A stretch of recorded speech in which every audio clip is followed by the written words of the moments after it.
Hello! Alright, here I am again in less than 24 hours.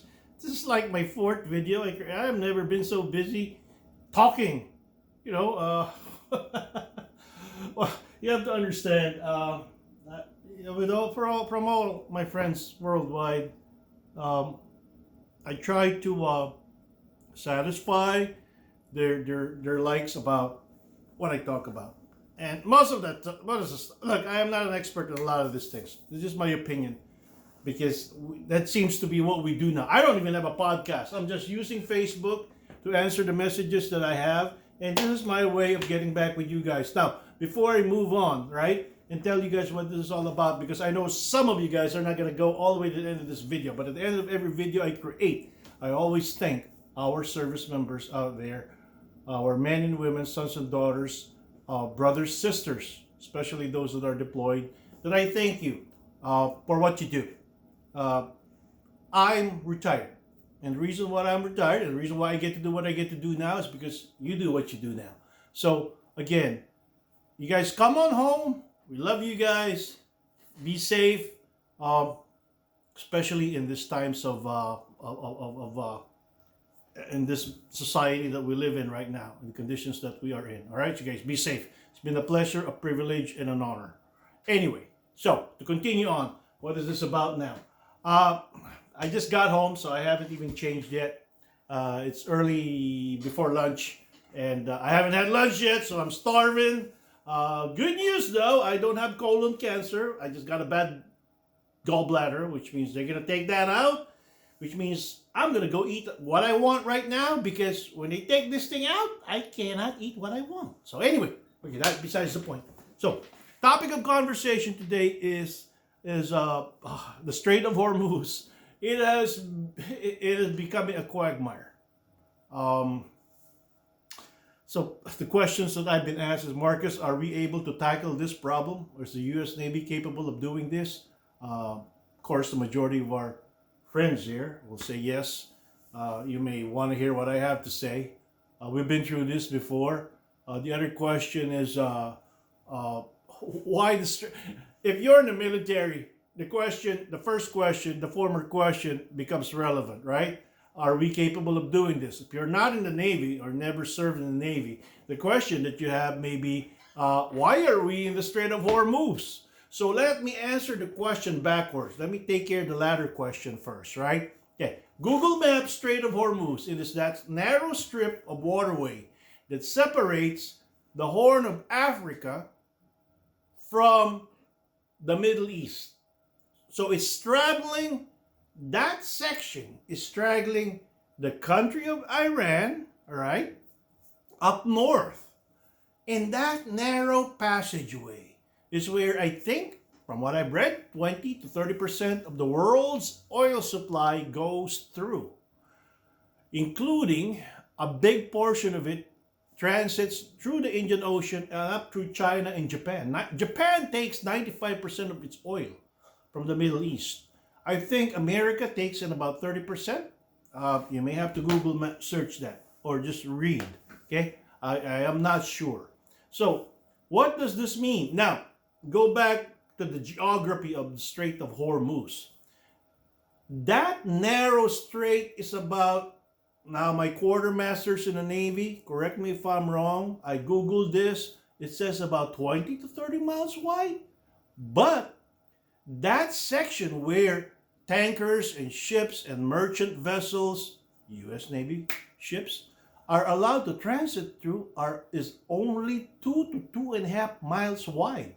That's not much, considering that some of these tankers of 150 to 200,000 metric tons each, that's not much.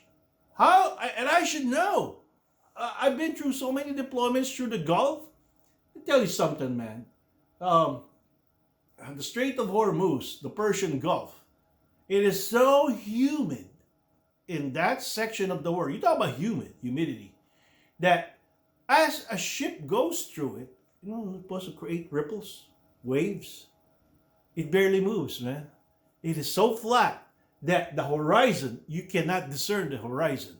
Yes, it is so humid there. You come out of the skin of the ship, you're already sweating. But anyway, okay, that's besides the point. I'll go back to the latter question, right? So that section, that waterway is so vital, not just for America, Japan, or China, but for the rest of the world. In the late 80s, when we had the tanker war, we were escorting, I think that in a short sense, I answered the second question. When we go to the first question, the former question, right? So what does this all mean? Are we capable of handling this stressful situation? And here we go again. Ever since the price of oil went up in the 70s, the Persian Gulf, the Strait of Hormuz, has been a target. We had been practicing scenarios on our capability to handle the situation just in case that strait gets closed. And it did get closed. 1988, I do believe. We were escorting 1988. We were flagging merchant vessels and tankers with U.S.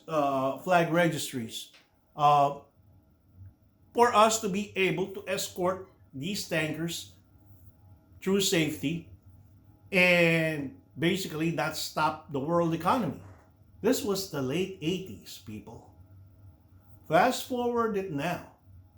38 years later, we're still dependent on oil. Okay? Are we capable of doing this, of handling this? Now, in 1988, we had casualties. We had a tanker that got hit by a mine. We had our own frigate that got hit by a mine, where we almost lost it. Keel broke, literally. And if it not had been for the training of our sailors, for the bravery of our sailors, we would have lost that ship. An FFG, Oliver Perry class frigate. I was stationed on one up here, Naval Station Everett, from 98 to 2000. And that ship ain't big. It's basically as wide as my house. 40 feet wide. Right? So that brings memories. Now, are we capable of doing this again? Aside from when we got hit by a mine on Samuel B. Roberts, you fast forwarded to Operation Desert Storm, 1991. I think the USS Tripoli, this was in February, on the same day, not on the same day, but in the same convoy, the USS Tripoli and the USS Princeton got hit by the same, not by the same, but by the same technological idiocy we call mines. These are cheap to manufacture, easy to deploy, and becomes a deterrence for any other country that wants to command or stop a superpower like us. During those days, 1991, 1989, we had the number one Navy in the world, quality and quantity. We were it, man. And that dented the superiority of the United States Navy. We had close to 400 plus ships. Well, we had more than 400 plus ships. Remember, during the Reagan era, the plan was to bring it to 525 ships. And we were almost getting there till Desert Storm cropped up and Cold War cropped up. And now we have less than 270 ships. So you tell me, we had smaller ships that are capable of escorting those tankers, which were what? Oliver Perry class FFGs. We had Spruance class DDGs. The Ticonderoga class cruisers were just coming up in the early 80s, and we didn't have any Arleigh-Burkes at that time. Arleigh-Burkes guided missile destroyers are the workhorse now of the United States Navy. 38 years later, without Googling it, I think we have like 78 of different flights of different configurations. Now, to those that doesn't understand how Navy deploys, those 78 are not available at any given time. That is divided into 4 different fleets, and so that's basically like 78 divided by 2. That's 39 for the Atlantic, 39 in the Pacific. Divided by 3, now you're down to 13 for both sides. So 13 times 2 is 26. Now, why divided by 3? Because we're only capable of surging a third of our fleet. The other third is in maintenance, and the other third is in training. So 26. We don't have any, well, we do have LCSs. I was just reading a report that we do have 4 of them. Am I wrong? Correct me if I'm wrong. We do have 4 of them in Bahrain. Okay? So I hope we still do have 4 of them that are capable of conducting minesweeping operations, because we do have the modular package of for minesweeping. Now figure this out. These are aluminum hulled. The reason why our old minesweepers were very, very durable, practical, and useful is that they were either made of polymer and or wood.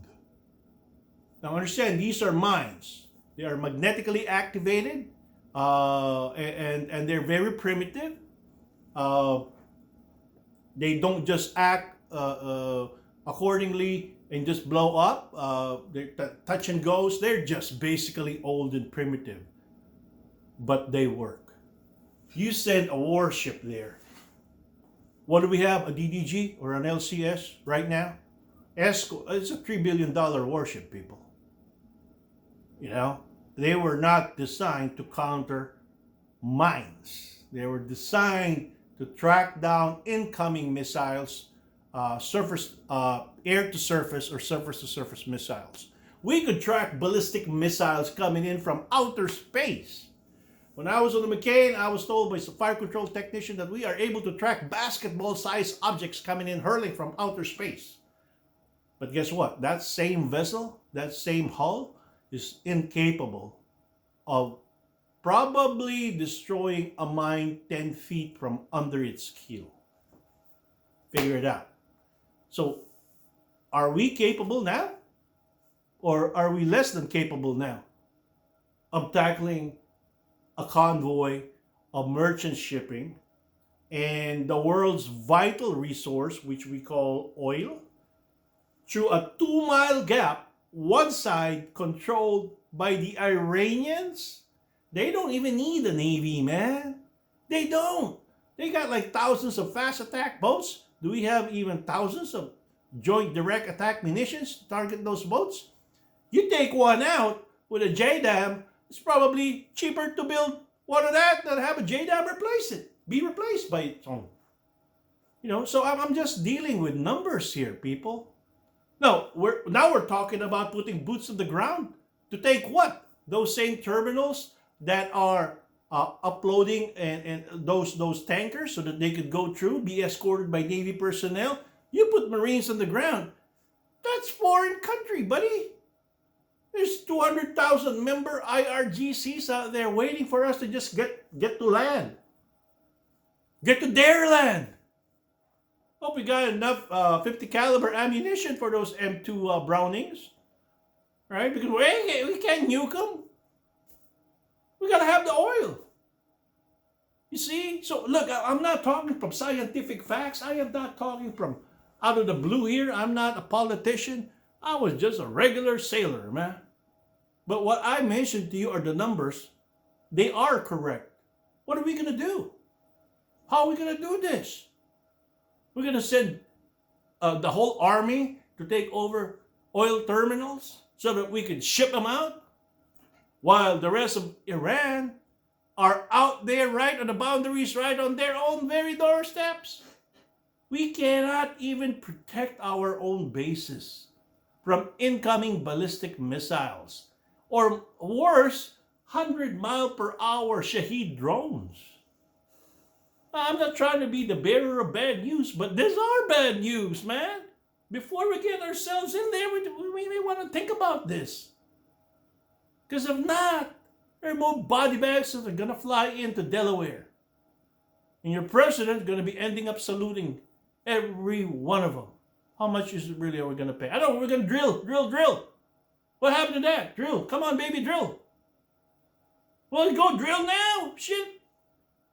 You know, so that we don't have to be taking this oil. Let them whack each other. I already created an episode on that.